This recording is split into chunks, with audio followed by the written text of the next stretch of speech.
கார்த்திகை சோமவாரத்தில் சங்காபிஷேகம் செய்வதற்கு அடிப்படையான புராண கதை. சந்திரன், சோமன், சிவபெருமானின் மாமனாரான தட்ச பிரஜாபதியிடம் பெற்ற சாபத்திலிருந்தும் அதிலிருந்து விடுபட அவர் மேற்கொண்ட வழிபாட்டிலிருந்தும் தொடங்குகிறது. பிரபஞ்சத்தை படைக்கும் பொறுப்பில் இருந்த பிரஜாபதிகளில் ஒருவரான தட்சன் தான் பெற்ற 27 புதல்விகளை, இவர்களே ஜோதிட சாஸ்திரத்தில் கூறப்படும் 27 நட்சத்திரங்கள், சந்திரனுக்கு சோமன் மணமுடித்துக் கொடுத்தார். இந்த 27 மனைவிகளும் சமமான அன்புடன் நடத்தப்பட வேண்டும் என்ற நிபந்தனையுடன் இந்த பெரிய திருமணம் நடந்தது. விவாகத்திற்குப் பிறகு சந்திரன் தனது 27 மனைவிகளுடன் வாழ்ந்த போதிலும் அவர்களில் ஒருவரான ரோகிணி மீது மட்டும் எல்லையற்ற அன்பு செலுத்தி மற்ற 26 மனைவிகளையும் அலட்சியம் செய்தார். தான் ஒரு மனைவிக்கு மட்டும் அதிக முக்கியத்துவம் கொடுப்பதன் மூலம் மற்ற மனைவிகளை அவர் அவமதித்துவிட்டார். சந்திரனின் இந்தச் செயலால் வருத்தமடைந்து மற்ற 26 புதல்விகளும் தங்கள் தந்தையான தட்சனிடம் சென்று தங்களது துயரத்தை முறையிட்டனர். மகள்களின் துயரத்தைக் கேட்ட தட்சன் கோபத்தால் கொந்தளித்தார். சமத்துவத்தை மீறி ஒருதலை பட்சமாக நடந்து கொண்ட மருமகனான சந்திரனை தண்டிக்கும் விதமாக, நீ இன்று முதல் உன்னுடைய ஒளியையும் பொலிவையும் கலைகளையும் சிறிது சிறிதாக இழந்து போவாய். நாளடைவில் நீ முழுமையாக அழிந்து போவாய் என்று உக்கிரமான சாபத்தை இட்டார். சாபத்தின் விளைவாக சந்திரனின் உடலும் ஒளியும் கொஞ்சம் கொஞ்சமாக குறையத் தொடங்கின. தன் தவறை உணர்ந்த சந்திரன் சாபத்தின் விளைவாக தன் நிலவு சக்தியை இழந்து உடல் மெலிந்து மிகவும் பயந்து போனார். இறுதியில் அந்த சாபத்திலிருந்து விடுபட அவர் சிவபெருமானை நோக்கி பெரும் தவம் மேற்கொண்டார். கடலில் இருந்து தோன்றிய சங்கைக் கொண்டு அதில் புனித நீர் நிரப்பி சிவலிங்கத்திற்கு அபிஷேகம் செய்து இடைவிடாத வழிபாட்டை மேற்கொண்டார். சந்திரனின் உறுதியான தவத்தையும் பக்தி பிரவாகத்தையும் கண்ட சிவபெருமான் மனமிறங்கினார். தட்சனின் சாபத்தை திரும்பப் பெற முடியாது என்பதால் சிவன் சாபத்தின் விளைவை குறைத்தார்.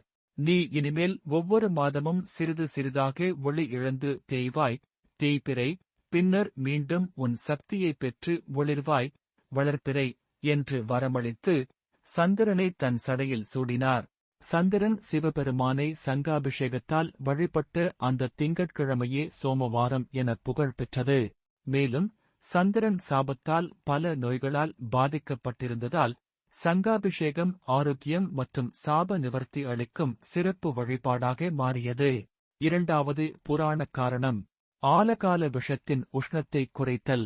பார்க்கடலை கடைந்தபோதுதான் லட்சுமி தேவி, அமிர்தம், மரணமில்லா மருந்து மற்றும் சங்கு உள்ளிட்ட பல தெய்வீக பொருட்கள் தோன்றின.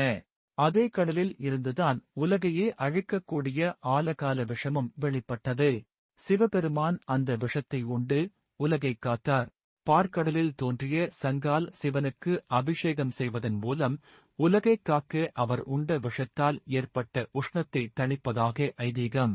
தண்ணீரால் பிறந்த சங்கில் புனித நதிநீரை நிரப்பி அபிஷேகம் செய்வது சிவபெருமான் அமிர்தத்தை உமக்கு பரிசாக கொடுப்பது போன்ற ஒரு புண்ணியமாக கருதப்படுகிறது. சங்கு பார்க்கடலில் தோன்றிய லட்சுமி தேவியின் சகோதரனாக கருதப்படுகிறது.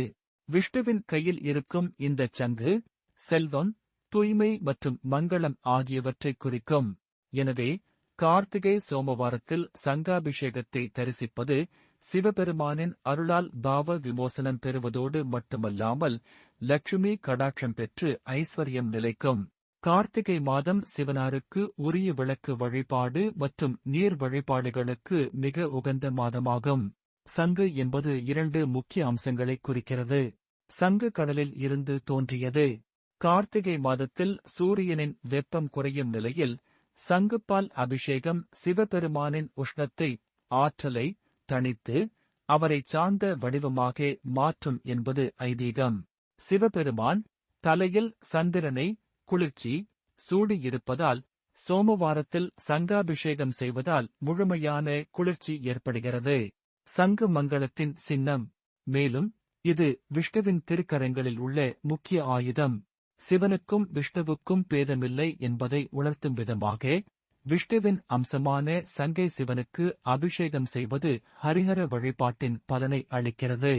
சங்காபிஷேகத்தின் போது 108 சங்கு அல்லது 1008 சங்குகள் வரை பயன்படுத்தப்படுவதுண்டு. இந்தச் சங்குகள் அனைத்தும் ஒரே இடத்தில் வட்டமாக அல்லது சிவலிங்கத்தின் வடிவத்தில் அடுக்கப்படும். இதன் மையத்தில் உத்தம சங்காக கருதப்படும் பெரிய சங்கு ஒன்று வைக்கப்படும். இந்தச் சங்குதான் அபிஷேகத்தின் முக்கிய சங்காகச் செயல்படும். ஒவ்வொரு சங்குக்குள்ளும் புனிதமான ஆறுகள் அல்லது கடலில் இருந்து கொண்டுவரப்பட்ட தீர்த்த நீர் நிரப்பப்படுகிறது.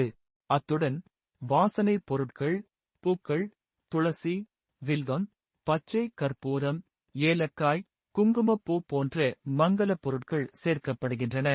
முதலில் மையத்தில் வைக்கப்பட்டிருக்கும் உத்தம சங்கு எடுக்கப்பட்டு அதன் நீரால் சிவலிங்கத்திற்கு அபிஷேகம் செய்யப்படுகிறது. அதைத் தொடர்ந்து வரிசையாக அடுக்கப்பட்டிருக்கும் 108 அல்லது 1008 சங்குகளில் உள்ள புனித நீர் ஒவ்வொன்றாக எடுக்கப்பட்டு சிவலிங்கத்திற்கு ஊற்றப்படுகிறது. சங்கு நீருக்குப் பிறகு வழக்கமான பால், தயிர், சந்தனம், பன்னீர் போன்ற அபிஷேகப் பொருட்களும் பயன்படுத்தப்படுகின்றன. சங்காபிஷேகம் முடிந்தபின் சிவலிங்கம் புதிய வஸ்திரங்கள் மற்றும் ஆபரணங்களால் அலங்கரிக்கப்பட்டு சிறப்பு தீபாராதனை நடைபெறும். சங்காபிஷேகத்தின் போது பயன்படுத்தப்பட்ட புனித நீரை, தீர்த்தம், பக்தர்கள் அருந்த கொடுக்கப்படுகிறது. இது பாவங்களைப் போக்கி சாப நிவர்த்தி அளிப்பதாக நம்பப்படுகிறது. சங்காபிஷேகத்தின் போது அல்லது பூஜையின் போது ஓம் நம சிவாய என்ற பஞ்சாட்சர மந்திரத்தை உச்சரித்து வழிபட்டால் தீராத நோய்கள் நீங்கும், மனக்குழப்பங்கள் அகலும், வறுமை நீங்கி உணவுச் செழிப்பு உண்டாகும் என்பது ஐதீகம். கார்த்திகை மாதத்தின் திங்கட்கிழமைகளில் சங்காபிஷேகம் செய்வது ஆரோக்கியம், தெளிவான சிந்தனை மற்றும் சாப நிவர்த்தி ஆகிய பலன்களை தரும் என்று நம்பப்படுகிறது.